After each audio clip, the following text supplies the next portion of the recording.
Hello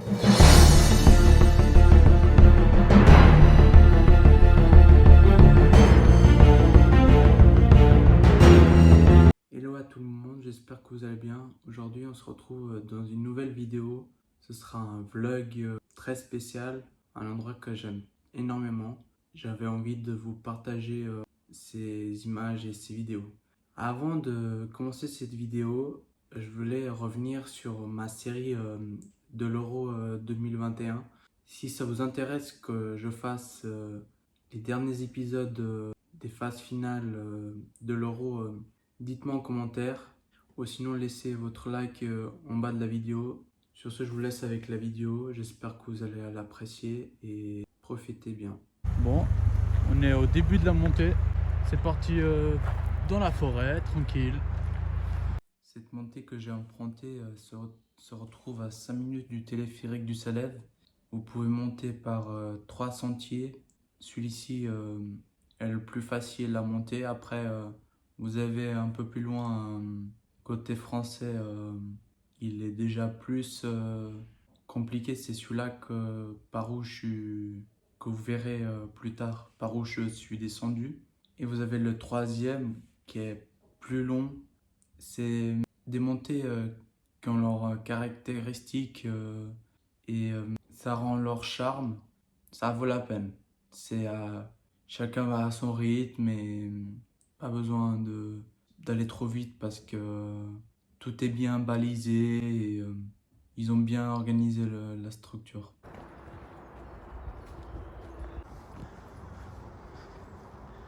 La première grosse montée.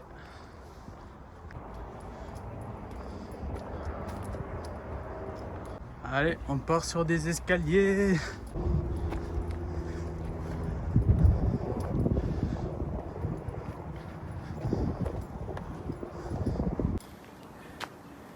Alors, le tunnel que vous venez de voir, c'était un ancien réseau de chemin de fer.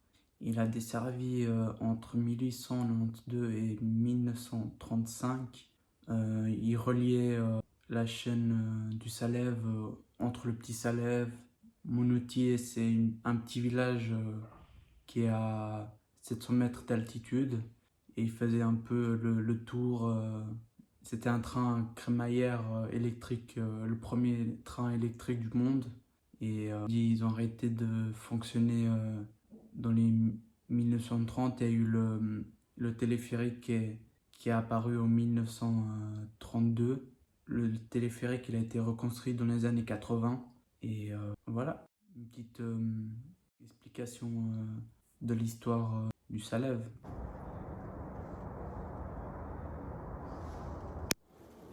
Bon, on est assez bien monté et on retrouve de la neige. Encore de ce matin.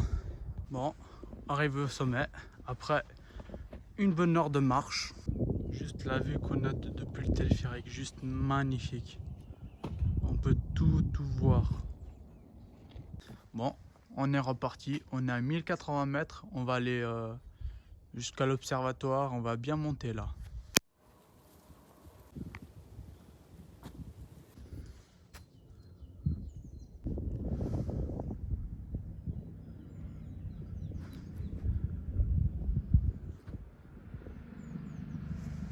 Ici, comme vous voyez, c'est un stand.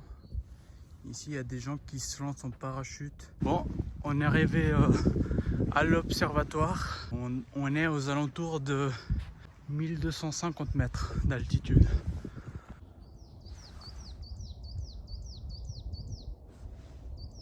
Bon, nous voilà partis pour la descente.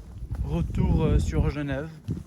On est parti pour bien 1h20, 1h30 de descente. Et voilà quoi. Faut juste contrôler ses pas et pas trop se précipiter. Regardez-moi juste ça, ça a bien gelé ici. Bon, nous on est en pleine descente avec vraiment des chemins très étroits où on va faire vraiment attention où on met les pieds.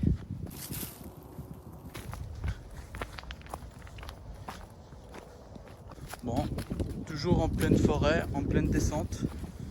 30 minutes qu'on a commencé la descente et ça se déroule plutôt bien. Bon, On est bientôt à la fin de la descente. On est à 610 mètres d'altitude. On dirige au pas de l'échelle.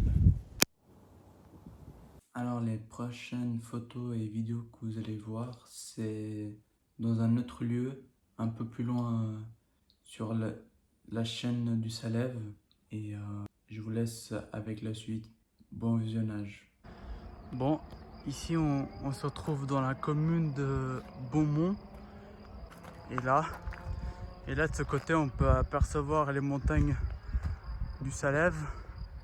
Et bientôt arrivé quoi, pour le début de la randonnée. Là si jamais on est en train de commencer la randonnée.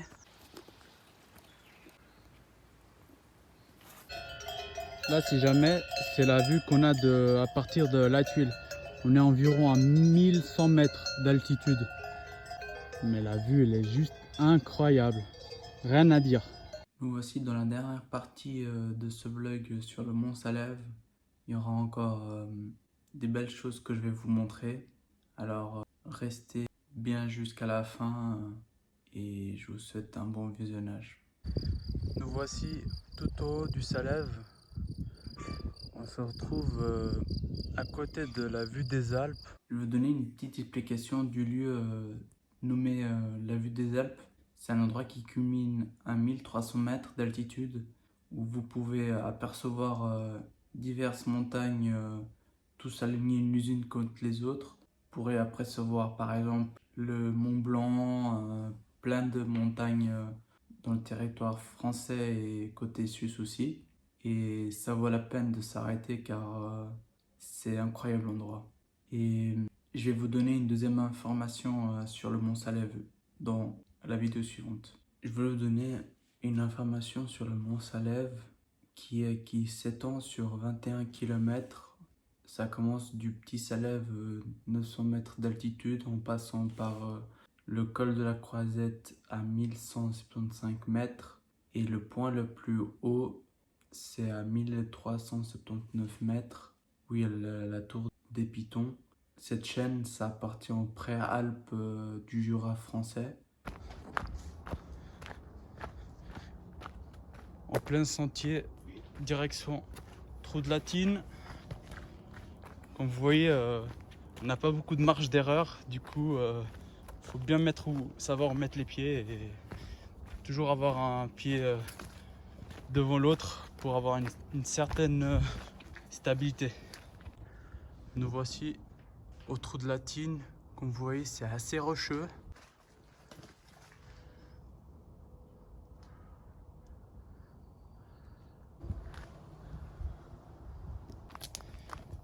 On est reparti dans un autre sentier, direction la grotte d'Orgebet. On y sera dans une petite dizaine de minutes. Je vous dis à tout à l'heure.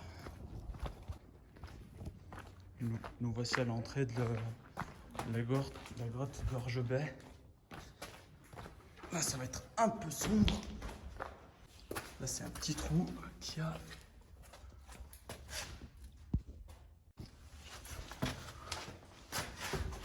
Ici, la particularité, c'est que vous allez sentir qu'il va faire un peu frisquet, un peu plus humide déjà.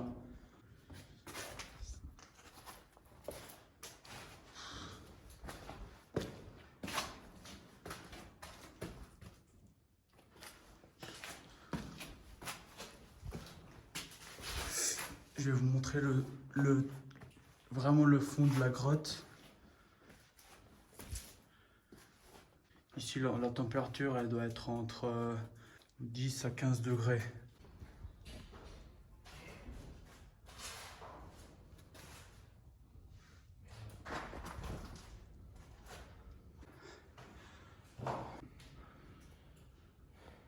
Là, on arrive gentiment à la fin de la grotte. Là, je vais vous montrer à quoi ça ressemble la suite de ce sentier.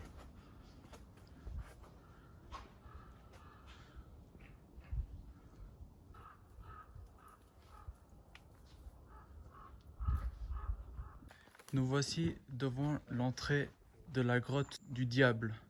Actuellement, ça Ça se trouve à côté du col des Pitons.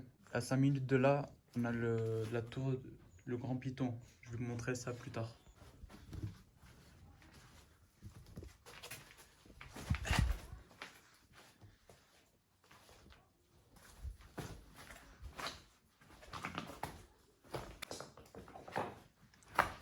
Là, je vous montre en détail la grotte.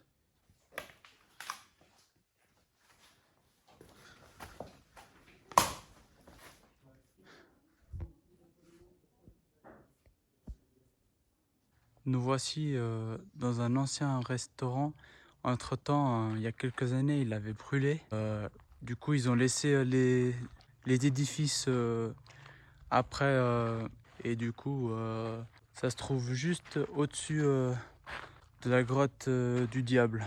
Bon, nous voici au début de la marche, direction le Grand Piton. À tout à l'heure.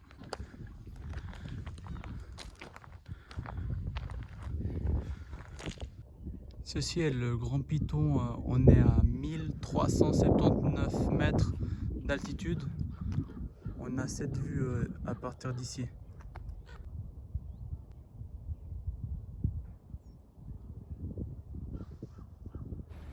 Là, comme vous pouvez voir, il y a le drapeau de la Savoie. Les deux câbles qui sont suspendus du bas jusqu'au haut, c'est le support du téléphérique. Il monte en 5 minutes. Et l'avantage, c'est que si vous voulez prendre votre vélo, vous pouvez sans souci. Ils acceptent de mettre les vélos dans les téléphériques. Et c'est une association tranquille. Il va à une vitesse de environ 20-25 km/h. Et si vous avez l'occasion de le prendre, je vous le conseille. Nous voici en fin de vidéo. Si vous avez aimé la vidéo, pensez à laisser votre commentaire en bas de la vidéo, à lâcher votre like, à la partager si ça vous fait plaisir. On se retrouve bientôt pour une nouvelle vidéo. Sur ce, je vous laisse, portez-vous bien et on se retrouve bientôt.